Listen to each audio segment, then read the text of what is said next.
Benshi mu bantu bazi cyane Kigeli wa kane Rwabugili, umwami wakundaga intambara. Ibyo babihera ku bitero yagabye ahantu hatandukanye nko mu Nkore, Bunyabungo, i Rucu n'ahandi. Bamwe ndetse banahamya ko uyu mwami yagiraga amahane ndetse yanaciye agahigo mu gutanga abantu benshi. Ibi byose ariko usanga benshi bakeka ko yaba yarabitangiye amaze kwima ingoma. Nyamara iyo urebye bimwe mu bitabo bimuvugaho, usanga gukunda intambara k'uyu mwami byaratangiye kera ataranima ingoma. Amateka agaragaza ko ubwana bwe uyu mwami yaranzwe no gukunda intambara, kuko yagabaga udutero afatanyije n'urungano rwe bakanyaga inka. Abenshi bumva ingangurarugo nk'umwe mu mutwe w'ingabo warimwe ku ngoma ya Rwabugili. Nyamara ngo ingangurarugo n'izina zabonye izuba ku ngoma ya Mutara Rwogera se wa Rwabugili. Amateka y'izi ngabo zitwa ingangurarugo rero ni amateka adasanzwe, ni amateka atangaje. Niba mu buryo zaremwe, zahanzwe, biragutangaza. Rwabugili rero yaremye uyu mutwe w'ingabo akiri umwana. Twibukiranye ko Rwabugili yitwaga Sezisoni mbere y'uko yambura abagabo babiri, Rwabugili rwa Gakeyeye na Rwabugili rwa Kabindi ka Nyarwaya. Iri zina rya Rwabugili, umwe amwita Rwakageyo, undi Nyamahe, kuko Rwabugili ni izina ry'ubuhangange ariryo bivuga nyir'ububasha. Akaba yarumvaga ko nta wundi ukwiye kuryitwa usibye we wenyine, umwami Nyagasani. Sezisoni yabyirukiye kwa nyirakuru umugabekazi Nyiramuvugo Nyiramongi, abyiruka ahatse abana bo mu kigero cye basaga 50, abakisha inka zibumbye mu cyondo. Ab'inkoramutima bari ibisambo bya Rugombituri na Mugugu wa Shumbusho. Umutwe w'ingabo ingangurarugo wakomotse ku matwara y'abana babyirukanye na Sezisoni n'abakiri umwana muto. Ubwo abana babaga mu rugo ba nyirakuru Nyiramuvugo Nyiramongi baramukeje ngo abahake. Bageraga hafi ya 30, barimo Bisangwa bya Rugombituri wareranywe na Sezisoni wa Rwogera, bakabamo na Mugugu wa Shumbusho. Abo bombi nibo baje kugira ubutoni bw'akadasohoka kuri Rwabugili. Rubanda bakurizaho kubita urutwe rwa Bisangwa na Mugugu, aribyo kuvuga uburinganire, ubutoni cyangwa urukundo reshyeshya ababiri. Nuko Sezisoni ahimbazwa n'abo bana arabahaka, abahakisha inka z'ibyondo, bakajya kumasha bakarasimba n'inyoni n'ibindi. Uko bamasha uko, abana b'abahungu bakabitegereza bakabatangarira. Nibwo rimwe uwitwa Sakufi yabyatiwe mu gitaramo abogeza Rwogera, araterura ati, hariya hari abana babana na Sezisoni, ariko bazi kurasa bitari nk'iby'abana basanzwe. Aho bazakurira abitege. Rwogera arabyumva, abibika mu mutima. Bibaho abana bajya kwa Rwogera bakumva bakuru birahira Rwogera n'abashebuja. Rimwe Bisangwa abaza Sezisoni ati, mbese kabandi birahira abashebuja ngo babahaye inka, kuko turi abahange bawe uzakwirahira ryari? Abakuru bumvise iyo mvugo bati, ko bavuga ngo uzatwirahira, inka uzatugabira uzazivana hehe? Undi ati, nzazisaba abatwaye ba data nzibahe. Ubwo ajyana nabo kwa Nyirimigabo. Agezeho aramubwira ati, nzabona kugusaba inka zo kwihera abagaragu banjye. Nyirimigabo amuha ubushyo bw'inyana. Sezisoni azigabiye abo bagaragu be bizabakwira.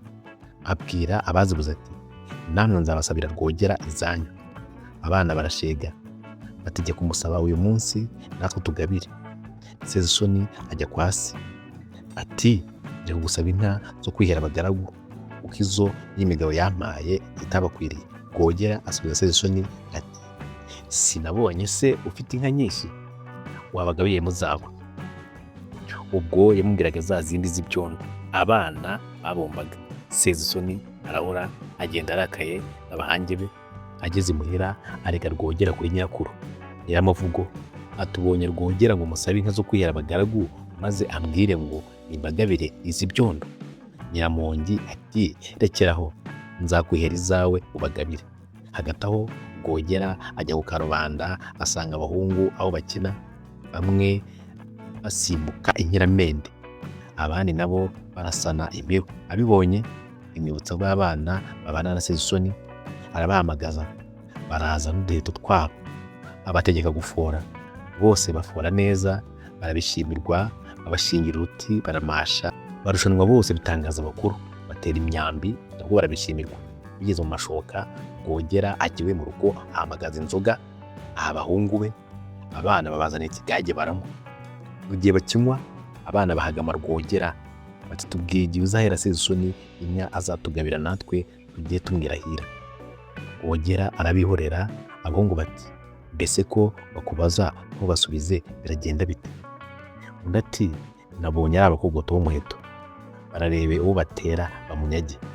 Abana barita mu gutwi, barahora, barashyira barataha.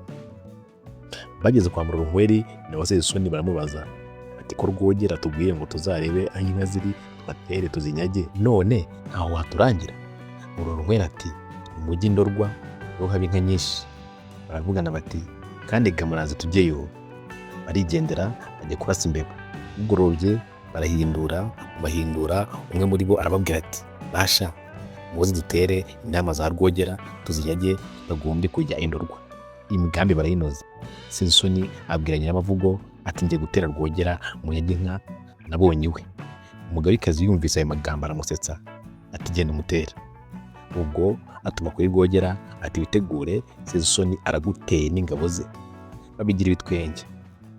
Mu gihe bakiri muri ibyo, iza Sezisoni ziba zigeze ku karubanda, ibyivugo zibivaho. Ibwami bati karabaye. Abana biroha mu ntarama barazishorera, abashumba barajumarirwa birabayobera. Ibwami biba ibisetso. Bati izi nyangurarugo tuzikise dute? Rwogera agiye kubarakarira, abahungu bati birakara, niwe wabwiye ngo aho bazabona inka bazazinyage. Arabatumira n'inka banyaze, arababaza ati kunyagira inka hari umwenda wanyu mbabamo cyangwa se muramatse? Barahora. Arababwira ati icyo nimurekeraho nigure. Abaha inka zibakwiriye barataha. Zisagutse azirekera Sezisoni. Noneho abari aho bati ni ingabo n'izindi muzishakira izina. Bamwe bati nta rindi ritari ingangurarugo, nuko izina rifata ubwo rirahama. Aho Rwabugiri amariye kwima ingoma, indi mitwe y'ingabo ikaza isanga uw'ingangurarugo babyirukanye. Baba batyo umutwe w'umurangangoma ya Rwabugiri. Ushobora kwibaza ngo ese ko batubwira ko ingabo z'ingangurarugo zahise zishyirwa mu mutwe w'umurangangoma ya Rwabugiri, ubundi umutwe w'umurangangoma bivuze iki? Bisobanuye iki? Mu mateka y'u Rwanda, umutwe w'ingabo z'umurangangoma wari umutwe ushinzwe kurinda ubusugire bw'umwami n'umuryango we by'umwihariko. Ukaba ari nawo wari ushinzwe kurinda ingoma n'ibimenyetso by'umwami aho biva bikagera. Umwihariko w'umutwe w'umurangangoma ni uko wari ushinzwe kurwanirira umwami uri ku ngoma. Igihe havutse amahari y'ingoma, havutse intambara zijyanye n'izungura ry'ingoma. Igitekerezo cyo gushinga umutwe w'ingabo z'umurangangoma cyashyizweho bwa mbere Ruganzu II Ndoli, ubwo yarabundutse avuye kwa Nyirasenge Nyabunyana i Karagwe. Igitekerezo cyo gushinga uwo mutwe akaba yaragikuye ku isomo yabonye ku itanga rya se Ndahiro Cyamatare, nawe watanze azize bene se Amara na Juru bashatse kumwambura ingoma bikananirana. Nyuma bakaza kumugambanira kuri Nsibura, umwami w'Ubunyabungo. Aho yimiye ingoma ya se, yigira inama yo gushyiraho umutwe wihariye w'ingabo ze z'inkoramutima zishinzwe kumurinda. Abami bamukurikiye nabo bahizeho imitwe yabo y'ingabo z'umurangangoma, ariko umutwe w'umurangangoma w'umwami watanze ntibawukureho, ahubwo bakawugira umutwe w'ingabo usanzwe nk'izindi. Twatanga nk'urugero rw'umutwe w'ingabo Ibisumizi, wari umutwe w'umurangangoma ku ngoma ya Ruganzu II Ndoli, ariko ku ngoma ya Kigeli IV Rwabugiri wari ukiriho uyoborwa na Nyamuhenda wa Kajeje. Wabanje kuba mu mutwe w'ingangurarugo. Icyo gitekerezo cyo gushyiraho ingabo z'umutwe w'umurangangoma cyatumye u Rwanda rurushaho kugira ingabo nyinshi ugereranyije n'uko zanganaga mu itangira ry'ibitero byo kwagura igihugu. Muri make, umutwe w'ingabo z'umurangangoma twawugereranya n'umutwe w'ingabo zishinzwe kurinda Perezida wa Repubulika muri iki gihe, aba GP.